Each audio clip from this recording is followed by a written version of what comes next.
नमस्कार दोस्तों, आज मैं आपको एक ऐसे सच्चे भक्त की कहानी सुनाता हूँ जिसकी परीक्षा स्वयं भगवान श्री कृष्ण ने ली थी और आगे ऐसी परीक्षा और किसी की नहीं ली गई।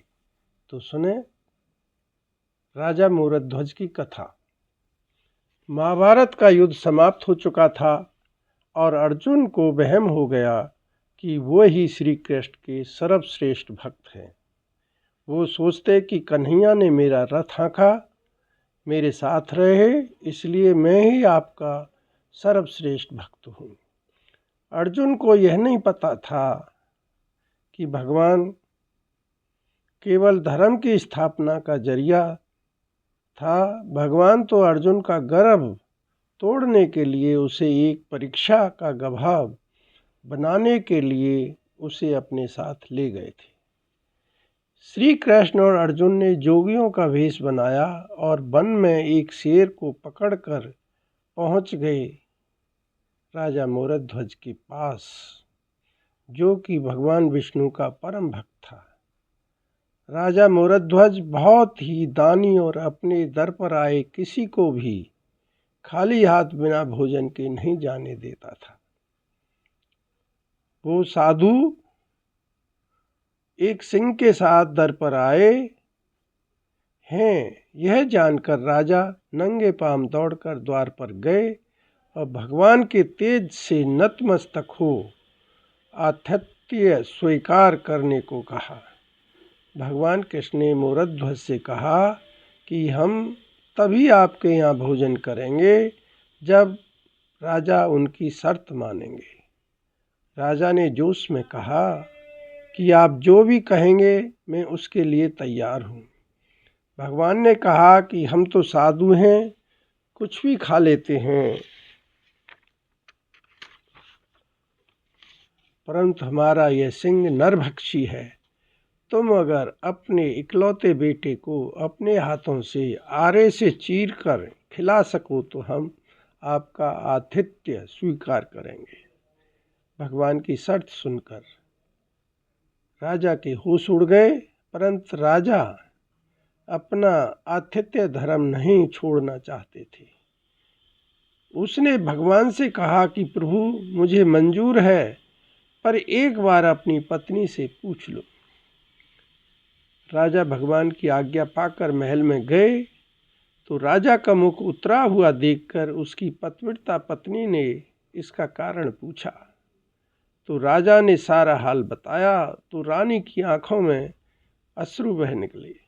फिर भी वह अभिमान से बोली कि अपनी आन पर मैं आपके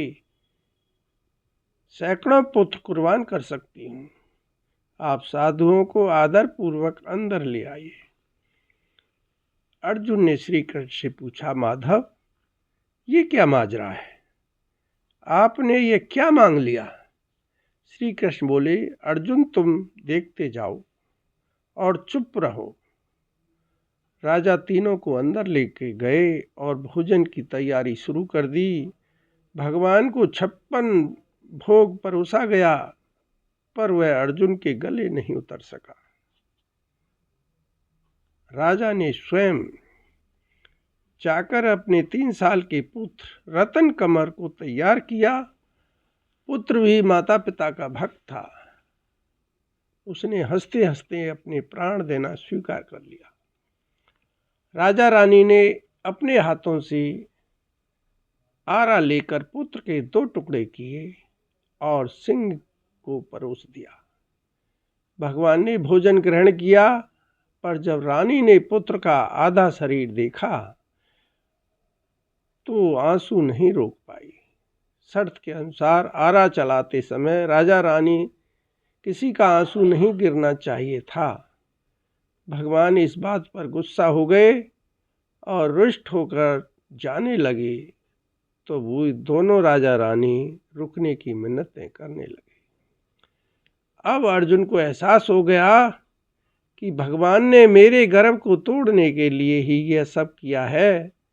अर्जुन स्वयं भगवान के पैरों में गिरकर विनती करने लगा, आपने मेरे झूठे मान को तोड़ दिया है। मुझे माफ करो और भक्त का कल्याण करो। तब केशव ने अर्जुन का घमंड टूटा जानकर रानी से कहा कि वह अपने पुत्र को आवाज लगाए। रानी ने सोचा पुत्र तो मर चुका है, अब इसका क्या मतलब, पर साधुओं की आज्ञा मानकर उसने अपने पुत्र रतन कुमार को आवाज लगाई। कुछ ही क्षणों में चमत्कार हो गया। मृत रतन कुमार हंसते हुए आकर अपनी मां से लिपट गया। भगवान ने राजा रानी को अपने विराट स्वरूप का दर्शन कराया। पूरे दरबार में वासुदेव कृष्ण की जय जयकार होने लगी। भगवान के दर्शन पाकर, अपनी भक्ति सार्थक जानकर राजा मोरध्वज की आंखें भर आईं और वह बुरी तरह बिलखने लगे। भगवान ने वरदान मांगने को कहा तो राजा रानी ने कहा कि भगवान भक्त की ऐसी कठोर परीक्षा कभी ना ले जैसी हमारी ली है। तथास्तु कहकर भगवान ने उनको आशीर्वाद दिया और पूरे परिवार को मोक्ष दे डाला। दोस्तों, कैसी लगी यह कहानी अवश्य कमेंट करें। यदि आपके मन को पसंद आई हो तो चैनल को सब्सक्राइब और शेयर भी करें। धन्यवाद।